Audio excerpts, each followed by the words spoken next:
race. Oh, there's no better. Oh, there's the battle for the lead in GTSA. DeBoer has caught Tony Gaples. They're side by side through the S's. That is tight. There's a touch. Big impact. Oh. Wow, that was really close racing there. I didn't think it was going to work, and there's major carnage now. That was a big impact for Tony. Yeah, immediate full course yellow. Sorry, Cal. Yeah, that was another big impact. And you know, you can run side by side through those corners, but you have to allow both cars to have just enough space. We've seen it happen, just not happening that time. Yeah, the cars are going to slip and slide a little bit through there when you're in that closer proximity to one another, and they just didn't give each other enough racing room. I thought it was going to get ugly. It just had those signs, didn't it, Ray? It did. It did. And that, of course, well, let's take another look here from this angle. It just sticks it in there, yeah. I mean, should have probably just been a little bit more patient on DeBoer's part. Yeah. Recognized he caught Tony really quickly. A lot of time left on the board. Just puts it down to the inside there. Here's a good telltale. Watch it here. So it looks like about half car length ahead. And as they come off, Derek just needs a bit of room to set up. Otherwise, he's just going to spare off towards that corner station if he doesn't try and turn. Boy, and there's a serious debris field down there. It's a massive wreck. Look at the state of that Camaro. Yeah, Tony having a chat right now, you can see, with the emergency response vehicle. So, oh boy, red flag and checker flag coming out at the same time. Obviously, this is a time-certain schedule. There's other races yet to unfold here.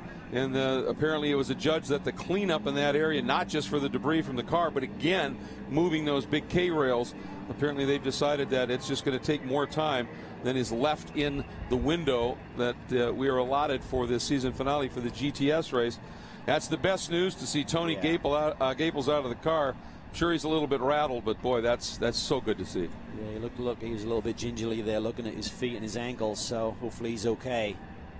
That was a big incident. You see Bob Thompson there, our safety specialist that rides on board that Cadillac Escalade, official medical vehicle over there, having a chat with him right away. And so for Lawson Ajima, it's not the way you want to win it, particularly when it's your teammate that's had just a significant impact over there. Teammate, team boss. This secures the manufacturer's title for Chevrolet, and they don't want to see it with one of their cars on the side of the road. All right, so as the field gingerly working through the debris field from the incident here, as this one is essentially over with the red flag and the checker flag coming out at the same time. We're going to take a quick break. We'll be back to sort things out for you here at the Pirelli World Challenge Grand Prix of Sonoma.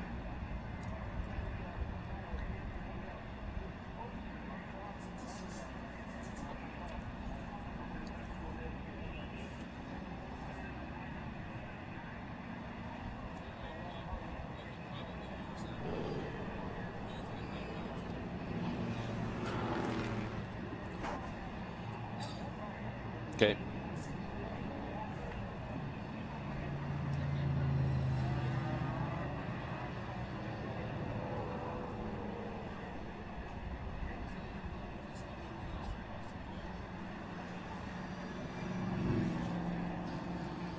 Welcome back, everybody. And as you can see, the Cadillac ATS-V safety vehicle leading the field into pit lane, where they will officially pick up the checkered flag as they come past, and that will be a second win on the season for Lawson Aschenbach, and one that I'm sure will be a bit muted in terms of its celebration, knowing that his teammate Tony Gaples was the reason for the caution in terms of the incident.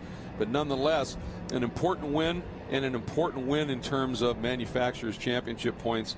You know, that's what he was running for today. Absolutely, and he wanted to get another. That the red flag might just give Tony this win, but here's the hit.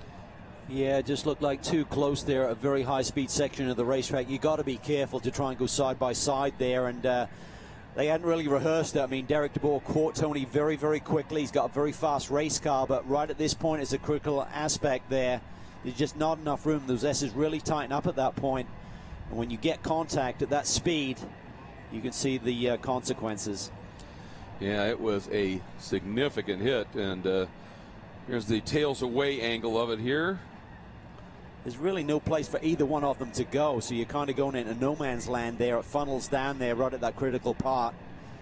And I think for Derek, if he had to do it over again, I'm sure he thinks